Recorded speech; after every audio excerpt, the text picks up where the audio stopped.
Sendo o espírito da Babilônia. Primeiramente eu quero ler Ezequiel capítulo 21. Por que Ezequiel capítulo 21, apóstolo? Depois eu quero ler dois outros textos. Nós vamos ler bastante a Bíblia hoje, tá? Domingo de carnaval. Graças a Deus a gente não saiu em nenhum bloco. Estamos todos aqui crentes, firmes na presença do Senhor, amém?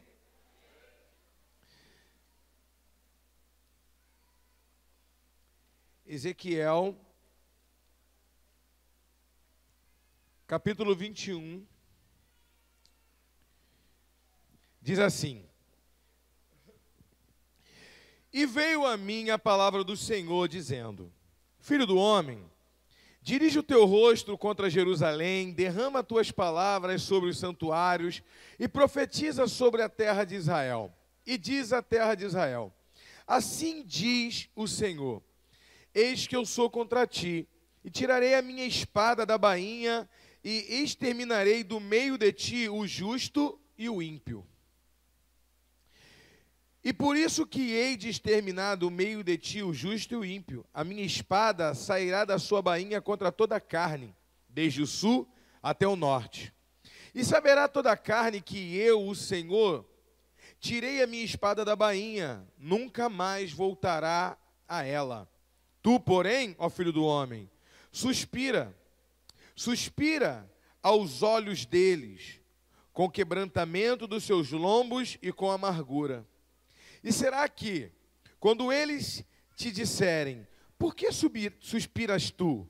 Dirás, por causa das novas, porque vem em todo o coração e desmaiará, todas as mãos se enfraquecerão, todo o espírito se angustiará, e todos os joelhos se desfarão em águas. Eis que vem e se cumprirão, diz o Senhor Jeová. Todos os joelhos se transformarão em água. É tão tremendo, né? O Deus que revela a ciência, mostrando que dentro do joelho tem água. Quem tem água no joelho? Mas não é isso que eu quero falar, não. A verdade é que eles vão ficar fracos, diz o Senhor. Já que eles vão ficar fracos, então eu vou enviar um profeta, que o nome dele é O Senhor Te Fortalece. O nome Ezequiel significa O Senhor Te Fortalece. Hazakiel. Hazak é força em hebraico. El é Deus. Hazakiel significa o Deus que te fortalece. Por que Deus enviou o Ezequiel para fortalecer o povo? Porque o cativeiro da Babilônia era o pior e mais atroz cativeiro de todos. Por que ele foi o mais atroz de todos? Porque o cativeiro da Babilônia, ele quis explorar o povo em todas as áreas. O cativeiro do Egito, o povo viveu 430 anos lá, irmão, sem se rebelar, porque o cativeiro não oprimia eles. A Bíblia diz que eles passaram a ser oprimidos quando Moisés se levantou para libertar eles. E aí Faraó disse, eles têm tempo para poder clamar. Então, além de cozinhar o tijolo, né, assar os tijolos para endurecer os tijolos, também vão catar palha. Então eles tinham dois ofícios, catar a palha e ainda produzir os tijolos, porque o povo começou a clamar. A verdade é que quando se cumpriu o tempo deles saírem do cativeiro, eles começaram a clamar pela libertação, mas não porque eles eram oprimidos. Quer que eu te provo isso? No cativeiro lá no Egito, eles tinham cordeiro. Qual é o escravo que tem cordeiro? Eles comiam cebola, eles pescavam. Qual é o escravo que tem dia de folga? Então eles viviam no Egito, eles não viviam em senzalas, eles viviam em famílias, em clãs, separado em clãs e separado por família. O escravo não tem direito de ter esposa, de nada, ele vive em senzala, separado. E o filho dele, quando nasce, já vai direto para uma ama de leite, uma mulher com uma escrava de dentro, depois que tem idade, volta para a senzala de novo. O escravo não tem nada, e eles viviam no Egito como em família, cada um na sua casa. Você lembra de próprio Moisés, né? Lembra de Joquebede e Arão, Miriam, que moravam ali, tentaram esconder a criança? Eles viviam em família, então eles nem percebiam que eles eram escravos. A verdade é essa. Agora, a Babilônia foi algo tremendo. A Babilônia, ela deu um conforto também para os judeus, mas Nabucodonosor, ele tinha uma ganância muito grande pelas habilidades, ele tinha um desejo muito grande pelo que as pessoas poderiam dar de melhor. Ele era um homem visionário. Faraó era impositivo e opressor.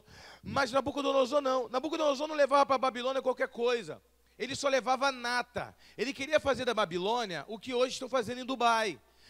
Quando tu chega em Dubai, tem uma rua chamada Rio de Janeiro, um bairro chamado Brasil, que tem um Cristo Redentor lá, onde pessoas do mundo inteiro que vêm do Brasil e moram no Rio, ele não sente saudade de casa, ele pode morar lá, ter o Cristo, as casas iguais de Copacabana, os apartamentozinhos, negócio, tudo assim, parecido, muito mais sofisticado, mas ele fez um mosaico do mundo inteiro. Dubai é a síntese do mundo inteiro. Se você chegar lá, tem um bairro chamado Paris, que você entra, que está andando na rua de Paris, as lojas igual de Paris. Ele procura saber, o sheik pega os lugares melhores do mundo, só a nata, os pontos turísticos mais visitados, melhores, os bairros mais clássicos de cada cidade do mundo, e monta um bairro ali, para quê? Para que todas as pessoas do mundo migrarem para ali, não sentir falta da sua casa e ficar à vontade ali. Você está entendendo? Isso aí é a inteligência humana. Nabucodonosor, ele queria montar mais ou menos um império assim. Ele criou os jardins suspensos da Babilônia. Isso aí é história, tem história, no livro de história a gente estuda sobre isso. Os jardins suspensos da Babilônia e tantas coisas de tecnologias na época. Jardins suspensos são plantações artificiais naquela época. Então o cara era visionário. Só que ele não queria qualquer pessoa. Quando ele chegou lá em Israel a primeira vez para poder buscar o povo cativo, claro que o povo de Israel foi cativo porque desobedeceu o Senhor, porque começou a adorar a imagem, porque começou a se dar para a prostituição, pecado, abandonar o Senhor.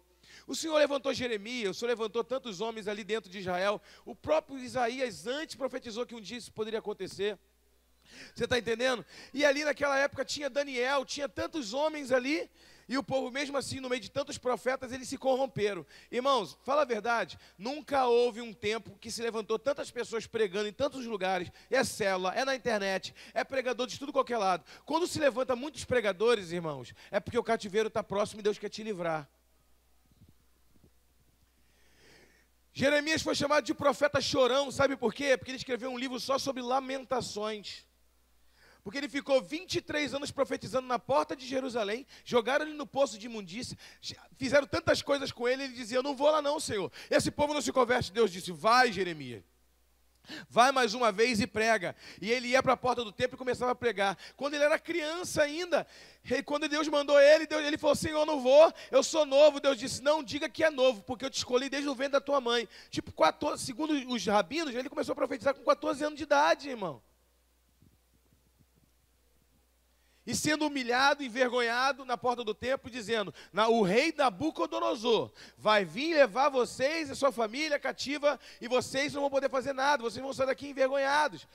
E o povo não acreditou. Quantas vezes isso? Isso aí é uma pré-figuração da eternidade, irmão. Quando os pastores, a gente começa a pregar dizendo, olha, se você não se submeter à vontade do Senhor, se você não viver segundo os padrões do Senhor, você vai ser levado para um cativeiro.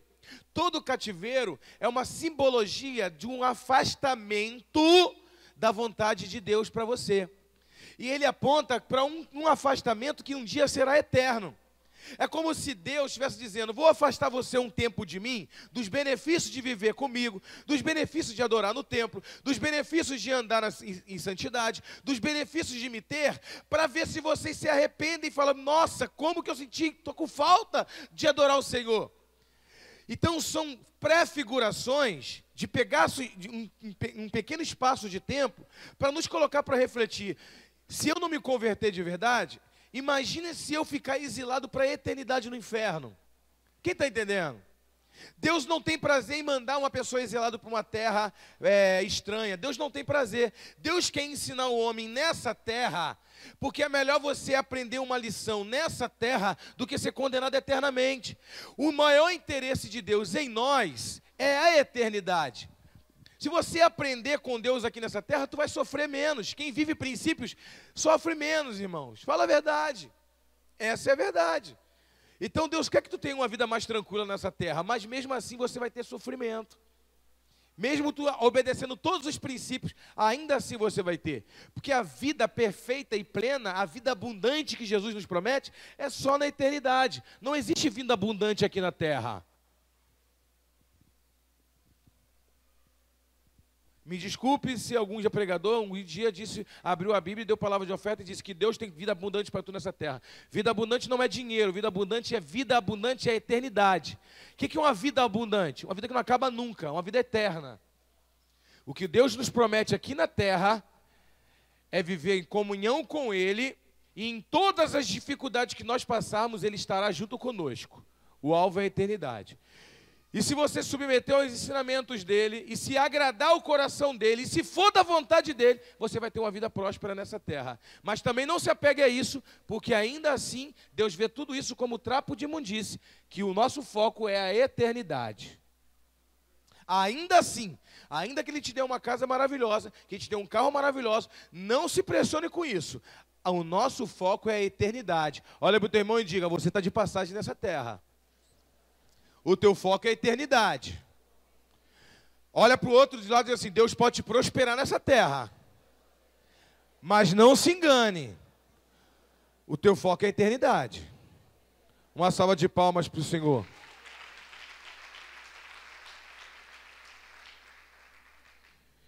Então, Deus disse, se vocês obedecerem meus mandamentos, vocês serão uma nação próspera e abençoada. E todas as nações que vier até vocês poderão emprestar para eles e nunca te faltará nada.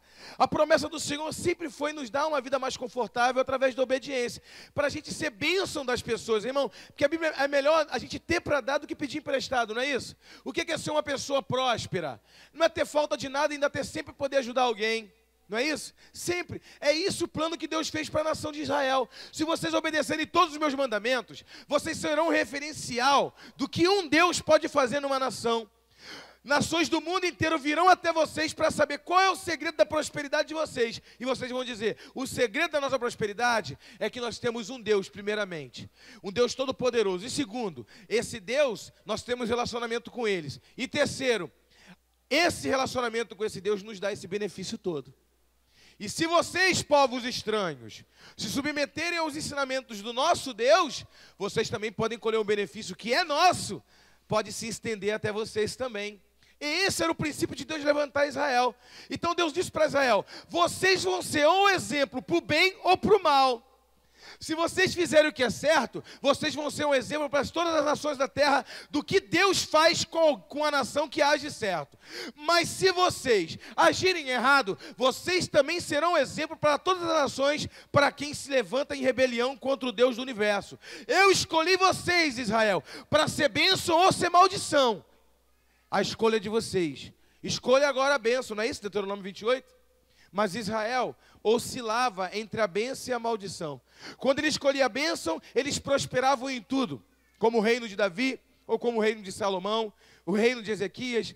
E aí vem o pai de Ezequias, Acais, um homem da descendência de Davi, rei de Judá. O cara me pega, constrói imagem, adora imagem, queima os seus filhos no fogo em adoração a deuses estranhos. O cara pega todos os utensílios do templo, destrói e oferece a imagem, faz tudo de errado. E aí vem um filho dele, Ezequias, filho dele, e entra e limpa toda a besteira que o pai fez, reconstrói a adoração no templo, destrói os altares. Da onde veio esse ensinamento? Diga, a graça do Senhor.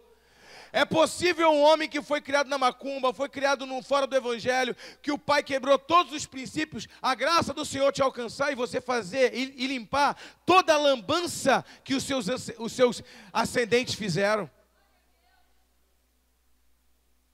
Ninguém pode se esconder dizendo, eu não fui criado no evangelho, eu não conheço a Bíblia. O pai de Ezequias foi um tolo e Ezequias foi um homem sábio. Agora, tem exemplo de homens que pai foram excelentes e os filhos foram mais excelentes ainda. Como é o caso do próprio Davi e Salomão. Não é isso? Então, não é nada de desculpa. Mas o povo preferiu andar em pecado. Nabucodonosor deu 3 viagens, diga 3 viagens, para cumprir uma profecia de Jeremias. Nabucodonosor deu 3 viagens na terra de Jerusalém. A primeira viagem ele mandou um homem chamado Nebuzaradã, que era o general do exército dele. Diga, Nebuzaradã. Não vou mandar repetir não, para você não acabar xingando dentro da igreja. Esse homem foi até Israel e ele saqueou Israel e levou primeiramente os sábios. Ele levou os sábios, digo os sábios. Ele levou Sadraque, Mesaque, Abednego, ele levou Daniel, ele levou só os sábios. Depois ele deu uma segunda viagem. Na segunda viagem, ele levou os comerciantes, pessoas que tinham capacidade de negócio. Agora, sabe o que é interessante? Que ele não pegou o ouro de ninguém, do israelita. Ele não pegou, a Bíblia não diz que ele pegou o ouro, que ele pegou a prata, que ele pegou a tapeçaria, ou perfumaria, o que o cara trabalhava. Ele diz assim, ó, pega o teu comércio e monta lá na Babilônia. Ele pegou e levou com tudo para a Babilônia, para negociar lá na Babilônia. Nabucodonosor não queria levar escravo que não ia produzir nada. Ele queria levar o cara para o cara trabalhar e produzir na Babilônia. Gerar economia na Babilônia. Quem está entendendo, irmão? Olha como que o diabo é. Ele quer a tua sabedoria. Primeira coisa que o diabo faz, irmão, quando tu quebra princípio, um dia Deus te deu sabedoria. Sabedoria para pregar, sabedoria para escrever, sabedoria para desenhar, sabedoria para conectar, sabedoria para se relacionar, sabedoria para tudo. Deus te deu sabedoria. E o diabo sabe que você sabe, um cabeça pensante. Primeira coisa que ele faz, quando tu entra na faculdade, Deus não existe. Olha para o teu irmão e diga, o mundo. A Babilônia é um mundo. Olha para o teu irmão e diga, o mundo que é a tua sabedoria. Depois o mundo quer a sua habilidade de negócio, as habilidades, o seu talento, diga, o mundo quer o seu talento. Em terceiro, ele levou os homens, a sabedoria, homens de comércio, depois levou homens que estavam aptos a trabalhar. Essa foi a terceira, levou os homens, junto com o pessoal de comércio, levou os homens que eram aptos para trabalhar. Na terceira viagem, ele só foi lá porque ele descobriu que ficaram alguns decrépitos. Quem são decrépitos? Pessoas que têm defeito físico, idosos, pessoas que não podem produzir muito, pessoas que têm o cego, surdo, ou velho demais. Esse Nabucodonosor não levou para a Babilônia, ele deixou na terra de Israel. Só que esse mesmo povo, decrépito, cheio de doenças, idosos, começaram a clamar a Deus e começaram a reconstruir a cidade. Então Nabucodonosor falou, como que esses homens estão conseguindo reconstruir a cidade, os muros, porque deixaram o templo em pé. Falaram para Nabucodonosor, o templo está em pé, o templo é a fé, o centro da fé dele. Se você não derrubar o templo, eles vão reconstruir a cidade e ainda vão vir te atacar. Esse é o povo de Israel, essa é a história. Nabucodonosor conhecia muito bem a história de Israel. Então vai lá e derruba o templo. Foi a terceira viagem. O diabo quer roubar, olha, diga para o irmão, o diabo quer roubar a tua sabedoria. O diabo quer roubar a tua prosperidade. E o diabo quer roubar a tua fé.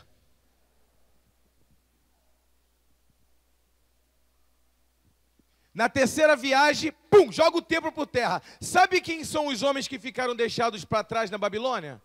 São os samaritanos. Por que os judeus, quando voltaram da Babilônia, 70 anos depois, eles tiveram um preconceito com os samaritanos? Porque são os sicaricas, são aqueles homens da terra de Sicar. Você lembra da mulher que encontrou com Jesus no poço de Jacó? Aquela mulher samaritana? Ela era judia. Os samaritanos não lidavam com os judeus, porque os judeus achavam que os samaritanos não eram puros de raça, eles eram miscigenados. Por quê? Eles ficaram por ali e outros povos vieram ali, moraram no meio deles ali, tiveram relação com eles e tiveram filhos miscigenados, porque eles ficaram ali. Reconstruíram a cidade deles assim, miscigenados. Então eram judeus miscigenados, judeus que eram a plebe, o povo muito pobre. Então os judeus que voltaram da Babilônia tinham um preconceito muito grande. Agora olha só que tremendo. A Bíblia diz, pastora Ana, que Jeremias profetizou e disse assim, na terra em que o Senhor está te levando cativo por 70 anos, diga 70 anos, se algum profeta se levantar no meio de vocês dizendo, o Senhor se arrependeu e vai levar vocês de volta, seja anátema, é mentiroso, porque vocês vão ficar 70 anos, diz o Senhor. Se alguém disser, o Senhor ouviu suas orações e se arrependeu, no próximo ano vocês estão voltando para Jerusalém, esse profeta é mentiroso. Já avisou logo, vocês vão cumprir os 70 anos de cativeiro. Portanto, trabalhem, olha o que Deus disse, trabalhem, casem e se deem em casamento, vivam a sua vida tranquilamente, se multiplique na terra que o Senhor está te levando, como cativo. E orem pela prosperidade da nação em que vocês vão estar. Porque se a nação prosperar, vocês também prosperarão. Imagina você ter que orar pela prosperidade da nação que te levou escravo. É como se Deus estivesse dizendo, se vocês não orarem pela prosperidade dele, a escravidão de vocês vai ficar pior ainda. Então ore por eles. E quando se cumpriu 70 anos, o Senhor trouxe eles de volta. Mas Deus levantou muitos profetas. A Babilônia foi um cativeiro tão atroz que Deus levantou muitos profetas. Ali tinha Ageu, tinha o próprio Zacarias, que profetizou também na volta, Ezequiel, Amós, ali tinha tantos profetas, Daniel, tinha tanto profeta ali no cativeiro para fortalecer o povo, e Jeremias, que ficou lá na terra prometida, que ele não foi levado para o cativeiro, Deus proveu o dinheiro para ele comprar um campo, e ele ficou num sítiozinho. A Bíblia diz que Jeremias foi o único profeta que viu todas as profecias se cumprirem com ele em vida. Ele profetizou a ida do povo e ele estava vivo quando o povo voltou. Ele viu o povo voltando. Olha para o teu irmão e diga, Deus vai te dar uma unção e a graça de ver todas as promessas se cumprirem na sua vida. Uma salva de palmas, Senhor. Você vai ver. É um dos profetas que foi mais honrado. Embora Isaías também, tudo aconteceu. Tudo que Amós falou está acontecendo. Tudo que Daniel falou está acontecendo. Mas é muito lindo tudo que tu profetizou acontecer diante dos olhos de todos. E as pessoas olharem, bem que tu disse. Dá até um orgulho religioso, não dá? Mas quando a pessoa, bem que tu disse. Porque quanto mais desonrado o profeta é, mais Deus honra o profeta.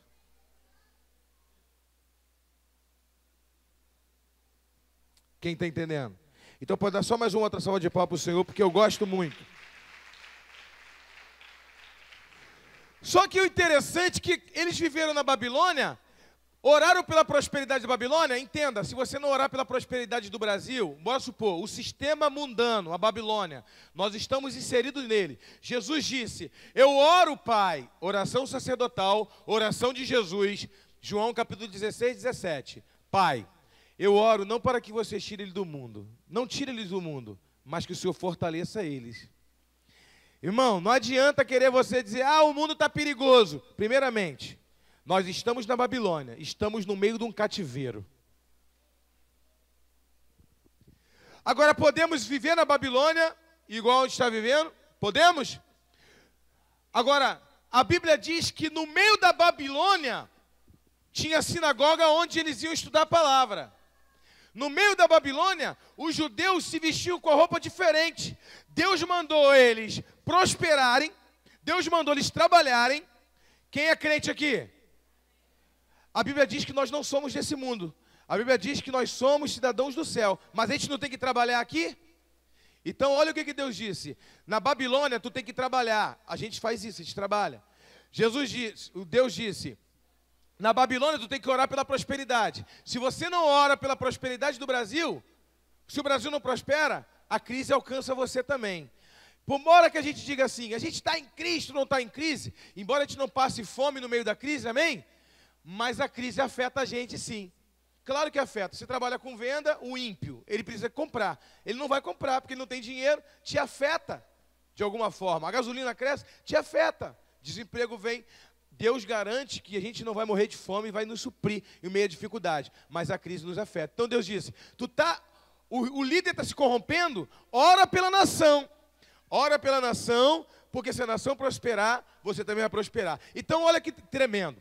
Deus disse que eu posso orar pela nação para ela prosperar, que eu tenho que viver no meio, que eu não tenho que me sentir superior a ninguém, que eu não tenho que desfazer de ninguém, que eu tenho que me relacionar com as pessoas, comprar e vender. Um judeu, ele tinha que vender. E quem vai comprar com ele? Um cidadão da Pérsia, um cidadão de outros escravos de outras nações que também estavam na Babilônia. Tu tem que negociar com um homem que não é crente. A pessoa fala assim, não, se eu tiver que comprar uma geladeira, eu vou comprar só com quem é crente. Irmão, compra com quem é honesto, porque tem crente que não é. Ou seja, falso crente, como eu disse no início. Eu tenho que fazer um negócio, vou fechar com crente. Irmão, tu está na Babilônia. Ore pela prosperidade. Contrate quem é capaz, não contrate ninguém pela fé. Quem é capaz e quem é responsável, porque tem crente que é irresponsável. Quem está entendendo? Se você tiver que dar preferência, dê para um crente. Mas se ele for bom e trabalhar bem, se não, contrate o ímpio. Qual é a diferença daqueles homens, dos judeus? Eles andavam no meio da Babilônia, todo mundo dizia, isso aí é judeu. É exilado de Judá. Por quê? Pela roupa, pelo estilo de vida separado. Ser cristão é ser separado. Ser separado não é parar de falar com as pessoas. Ser separado é ter um estilo de vida diferente. Me desculpa os carnavalescos de plantão. Cristão que vai para bloco quer parecer com o mundo. O nosso gostoso de ser crente é ser diferente. Me desculpa. E aí, se eu usar esse discurso aqui, sabe o que vão falar de mim? Que eu sou retrógrado, que eu sou antiquadro, que eu não tenho mente renovada, que eu não sou isso, que eu não sou aquilo. Meu irmão, me desculpa. Irmãzinha, olha lá, me desculpa, eu vou falar, tá bom? Quando tu tira a foto, olha aqui. Daqui para cima, para baixo, todo mundo sabe que está querendo mostrar teu peito. Me desculpa, sou pastor, tenho a mente renovada, mas vivo no meio da Babilônia. Todo mundo está se expondo, ó. Quando você faz isso, ó. Está querendo tirar foto do quê? Está todo mundo assim. Você quer tirar sua finha, encostadinha no ombro dos outros, na pontinha do pé. Quer querendo mostrar o quê? Não vale a pena ser crente e parecer com o povo da Babilônia. Olha para o teu irmão e diga assim, tem que ser crente. Crente não usa roupa para parecer maçã do peito. Mulher não pode aparecer esse fofinho do peito aqui, nem essa brechinha, nem um dedo. Mete um top aqui, tampa até aqui em cima. Não pode aparecer esse fofinho aqui, ó. Vou repetir. Esse fofinho aqui do peito não pode aparecer. Porque se tu bota um decote aparecendo fofinho do peito, ninguém sabe se tu é da Babilônia ou se tu é de Israel. Falei, pronto. Eu gosto quando a mulher vem aqui na fila da primícia para entregar a primícia com a aposta, que a aposta mete a mão aqui e só levanta. Você está me expondo? Está me expondo não, tu que está se expondo. É líder de célula, é líder de 12, de repente até pastor, vindo aqui, andando aqui, com o negócio tudo aparecendo. Eu vou repetir, que o Espírito Santo te convença, amém? Mas como pastor eu vou te ensinar. A diferença de viver na Babilônia não é que nós estamos na Babilônia. Nós temos um estilo de vida diferente, sim. Eu não estou falando de roupa nem de tradicionalismo. Usa maquiagem, usa batom, pinta cabelo, raspa o cabelo, faz o que você quiser. Usa bermuda, usa short, usa o que você quiser, homem. Vai jogar uma bola? Usa um short. Agora, vai ficar andando na rua com aquele short que tu vai dormir? Olha para o teu irmão e fala assim, eu sou desse mundo. Eu estou nesse mundo, mas eu não sou desse mundo. Uma salva de palmas para o Senhor.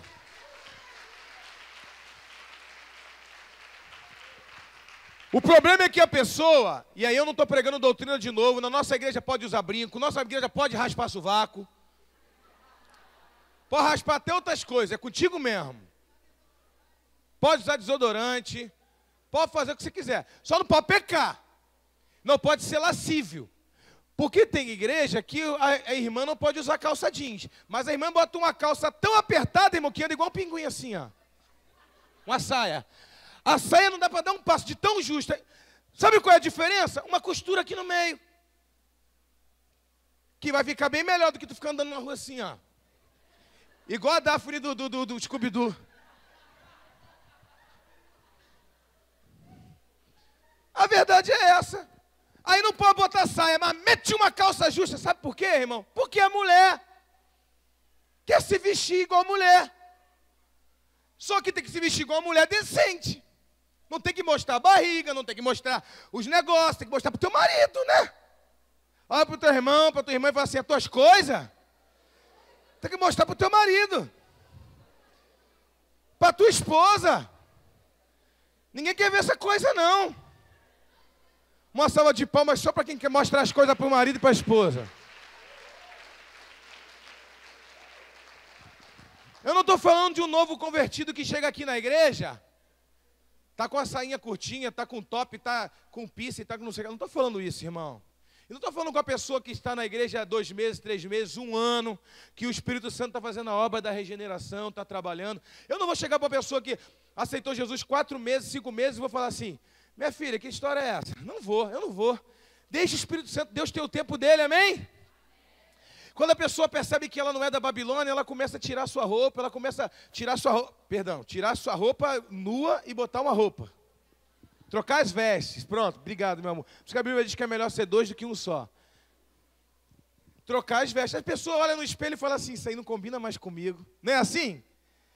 Mas o problema é quando a pessoa quer assumir uma liderança, quer subir no altar, quer tocar. Aí a gente diz para ela assim, não, minha filha. Entendeu por que eu falo para fazer 12 semanas de ensaio?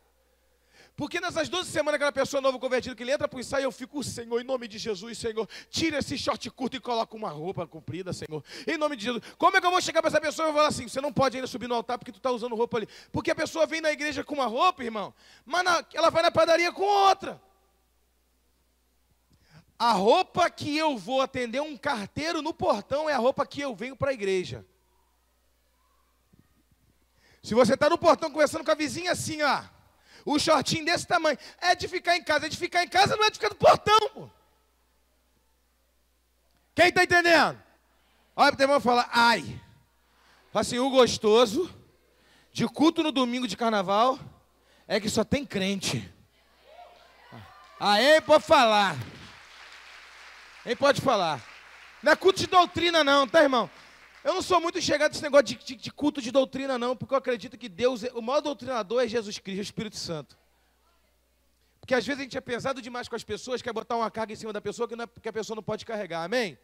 Eu acho que o Espírito Santo, quando trabalha no coração, que converte, mesmo a nossa roupa é de Jesus. Ninguém disse para Samuel, para Daniel, e disse assim, quando botaram aqueles manjares da Babilônia diante dele, ele olhou, eu não posso. Então o cara da Babilônia disse, come, eu não posso. Não vou comer isso não. Tu vai comer. Se tu não comer, vai arrancar minha cabeça. O chefe dos eunucos, os caras que lideravam Mesaque, Sadraque, Abednego e Daniel, disse, não. Faz o seguinte, me dá 10 dias, diga 10 dias. Eu vou comer verdura, alface, eu vou comer só isso. E no dia da inspeção, nós vamos estar melhores do que eles. A nossa aparência vai ser melhor do que eles. Se não for, aí tu pode cobrar da gente. Tá bom. 10 dias, 10 dias, e depois de 10 dias, quando o supervisor de Nabucodonosor passou para ver os jovens sábios, olhou e disse, me responda uma coisa, por que esses jovens que são exilados de Judá têm aparência melhor do que os escravos da Babilônia? Olha para o teu irmão e diga, jejum não te mata, te deixa bonito. Uma salva de palmas para o Senhor. Tem gente que jejua, que tu anda com ele na rua, ele fica igual aquele urso doente do Pica-Pau, já viu? As perninhas bamba. Só para tu perguntar para ele, o que tu tem? Nada não, varão.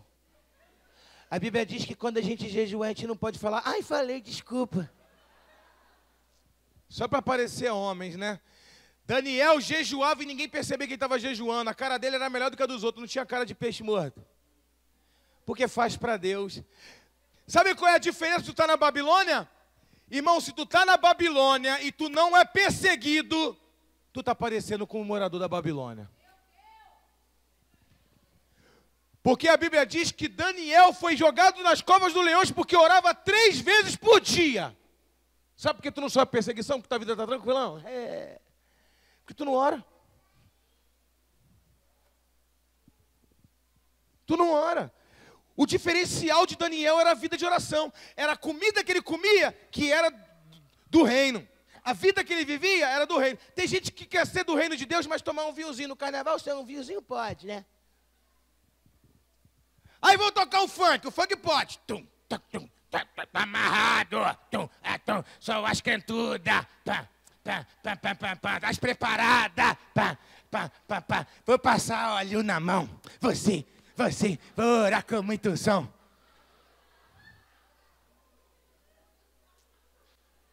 Aí começa a se quebrantar, né? Não é se quebrantar assim, não. Oh, meu Deus, esse louvor me conduz ao arrependimento. Tá assim, ó.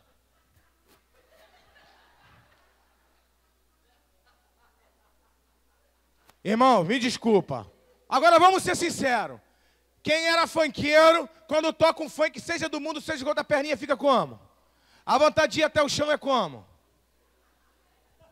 Vai tocar um hino que fala da Bíblia, que te conduz à contrição, que te faz chorar no pé do Senhor, irmão. Amém? Aqui na rede de jovem, eu cheguei pra galera e falei assim, ei, bota uma música que faz o jovem a dançar assim, ó. Pra cá, pra direita, pra esquerda. Música que o jovem só fica assim, ó.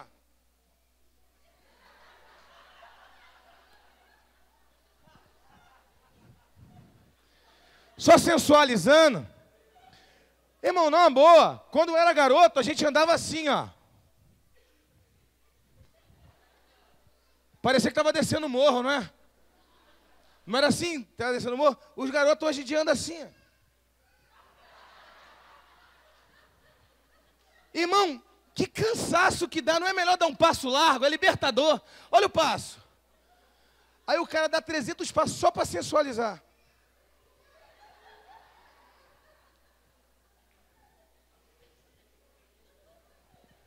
Aí eu fico pensando, que geração perversa.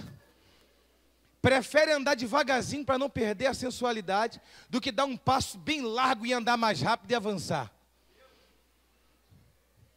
Tem tanta coisa boa para imitar, irmão. Imita aquele cara que lê 3 livros por mês.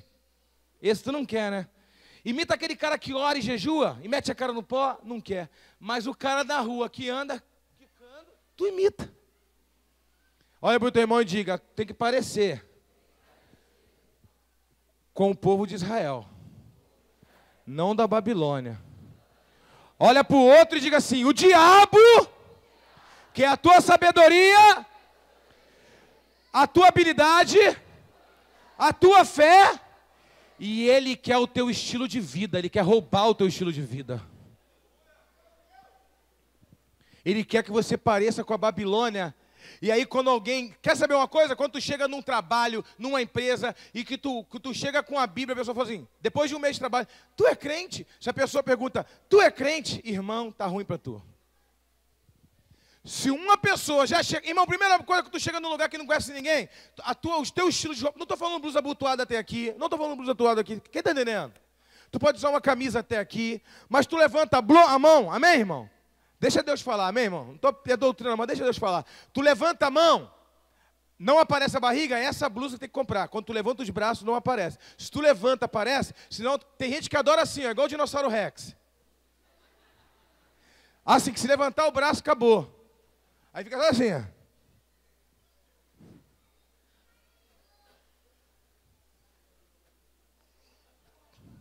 Olha para o teu irmão e fala, fala Deus. Irmão, não tem esse negócio de bloco não, o povo da marcha tem negócio de bloco não. O povo da marcha evangeliza, consolida e dá célula o ano todo. E dia de carnaval, vai para o pó orar pelos perdidos. Uma salva de palmas para o Senhor.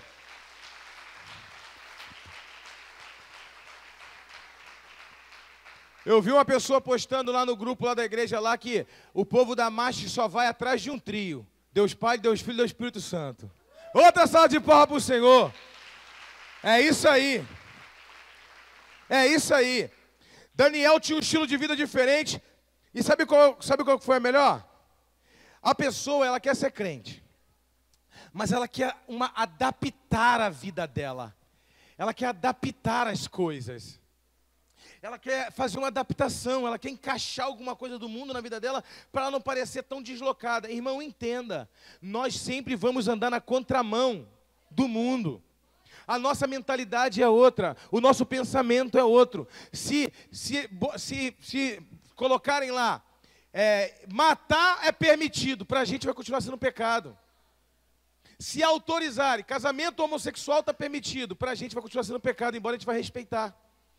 Mesmo que foi instituído, mesmo que tivesse sido proclamado, estabelecido pelo governo, se instituírem o pecado vai continuar sendo pecado para nós.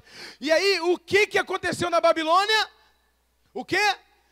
Daniel foi parar na cova do leão, porque ele quebrou um estatuto do governo, porque o estatuto do governo feria os princípios bíblicos. Fala tu, maninho.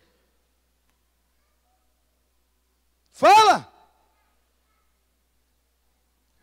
Daniel foi parar na cova do leão porque falaram assim, ó, não pode fazer isso, tem que adorar a imagem. Ele disse, não vou adorar. Quem adorar e quem servir outro Deus que não seja a estátua de Nabucodonosor, vai acontecer isso. Não é isso? De Dario. O que Sadraque, Mesaque e Abednego foram parar lá na fornalha? Porque o governo estabeleceu, a partir de agora é proibido orar na praça. Quem orar na praça vai ser jogado na fornalha. E ele foi lá orar. Aí o crente bota galho dentro. Aí ele diz assim, mas eu não posso desrespeitar o governo. Se no governo diz que não pode orar na praça, ué, mas lá na Babilônia, Sadraque, Mesaque e Abednego foram livres da fornalha, porque o governo disse que não podia orar na praça e eles foram orar. Então os crentes de antigamente eram melhor do que os de hoje? O Deus de ontem não é o mesmo de hoje? Meu irmão, nós vamos ser perseguidos por sermos diferentes. Se você não está sofrendo perseguição é porque tu está muito igualzinho ao mundo. As tuas brincadeiras estão igualzinho ao mundo. Quer ver um exemplo? Crente que faz festa de aniversário e dá cervejinha para agradar parente ímpio, está na Babilônia. O casamento do meu filho, aniversário da minha família, do meu filho, festa de 15 anos. Quem é que vai? Quem é que vai? Fulano, Beltrano, vai ter cerveja? Não vai ter. Vai nem colocar uma escondidinha pra gente, não. A gente toma no copo descartável. Não vai ter. Aí vai começar, tá soberbo. Fulano de tal, ó. Beltrano, ele, no casamento do filho dele, ele colocou uma cervejinha pra gente lá. No dia que eu for crente, eu quero ser crente igual a ele, não é igual a você não, que tu quer ser mais crente mais especial que todo mundo. Todo crente fiel já ouviu isso. Mas Deus está levantando uma geração que não se corrompe, amém? Uma salva de palmas para o Senhor.